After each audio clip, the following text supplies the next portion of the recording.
Why did he make us this way? Some have faulted God for creating us so free.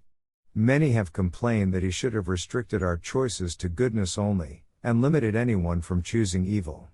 People have even said, I'd be willing to give up some freedom in order to prevent suffering. Note, Benjamin Franklin said, those who would give up liberty for security deserve neither. End note. But what quality of life would there be? The only life worth living, the only truly fulfilling life, is one where love means something. Men have died for liberty, choosing death rather than bondage. A gilded cage is still a prison, bondage is bondage, no matter what you call it. If you do not have freedom of choice, there is no freedom at all. Living, and merely existing, are two different things. If the essence of God's character is love, as it says in 1 John 4:16, then the foundation of his government is love. The exercise of force and manipulation are contrary to the principles of God's government. He desires and can accept only the service of love. Not only is obedience based on fear unacceptable to God, he knew that a sullen submission to his will only develops the character of a rebel. Note, see 2 Corinthians 9:7, and 2 Timothy 1:7. End note. While the use of force and fear may seem to work for a while, mere mechanical performance would only foster future murmuring, complaints, and rebellion. Note, the building of the Tower of Babel, just a few years after the flood, demonstrates this. End note. You cannot force someone to love you. The accuser. Prior to the entrance of sin, peace, happiness and life had reigned in God's universe in eternity past, because everyone thought of serving others, and thought of the well-being of others first. The only law in heaven was love. But Lucifer began to see matters otherwise.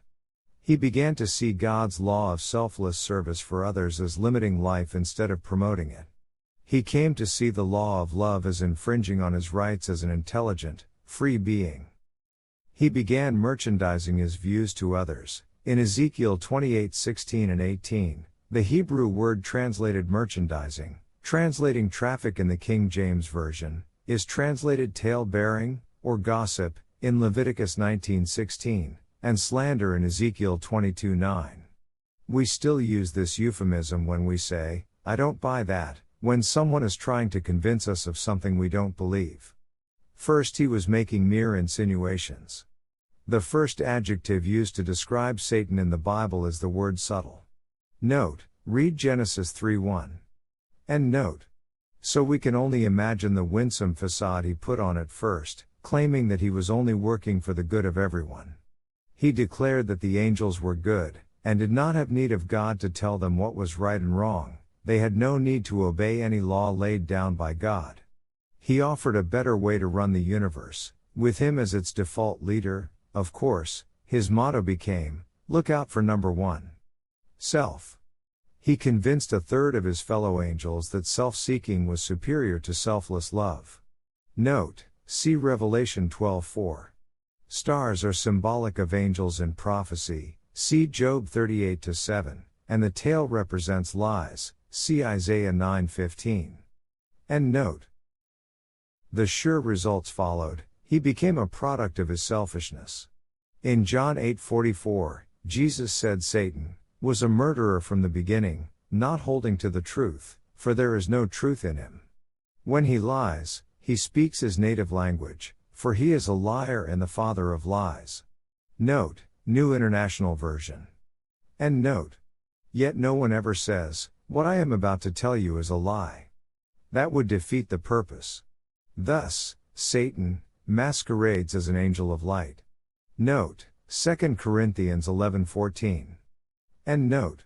But he was no longer a bearer of light but a bearer of lies, and the brilliant Lucifer became Satan, the enemy.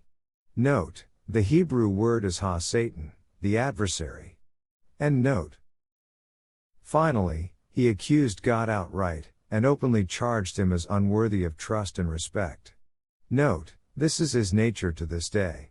Another one of Satan's titles is, the accuser of our brothers, who accuses them before our God day and night.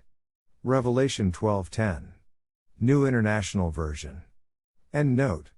The accusations grew worse and worse.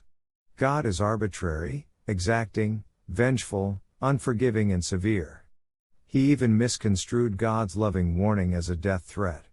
He said, God is a tyrant. He says we have free will, but doesn't allow us to do what we want. He is a dictator, who talks of freedom, then tells us that the only way we can live is to follow his law. Because he outright slandered God, he became known as the devil. Note, see Romans 8:2. End note.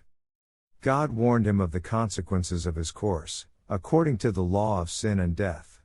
Note, see Romans 8:2. End note. He told him that selfishness destroys, that hatred would result in his death and that of his followers. He explained how love brings life, and selfishness brings death. God explained that sin pays its servants, the wage is death. Note, Romans 6:21, the Phillips version. End note. He pleaded for him to discontinue his rebellious path. And thus it begins.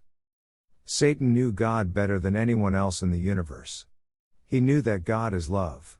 If he had really believed these things about God, he would have never dared rebel. He knew that God would not harm him.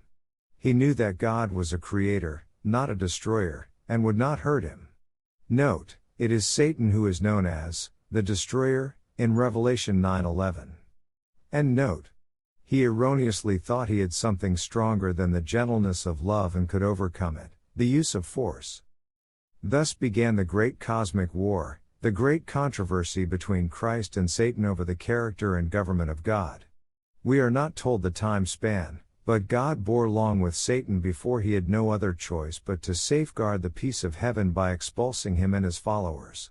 Note, in the book of Jude in verse 6, Satan's exodus from heaven with his followers is described as their choosing to leave, rather than a forced eviction.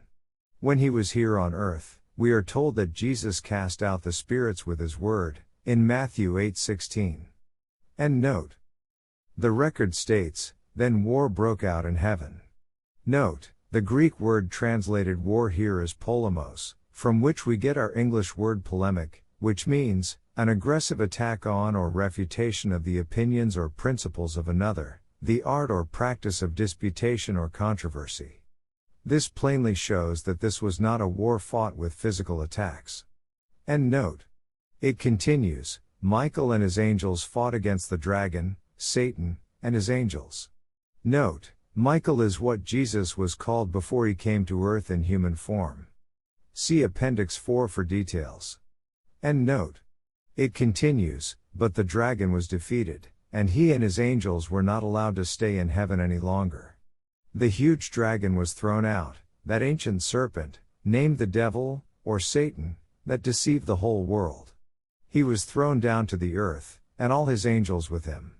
Note, Revelation 12:7-9, the Good News Bible. End note. Down to the earth.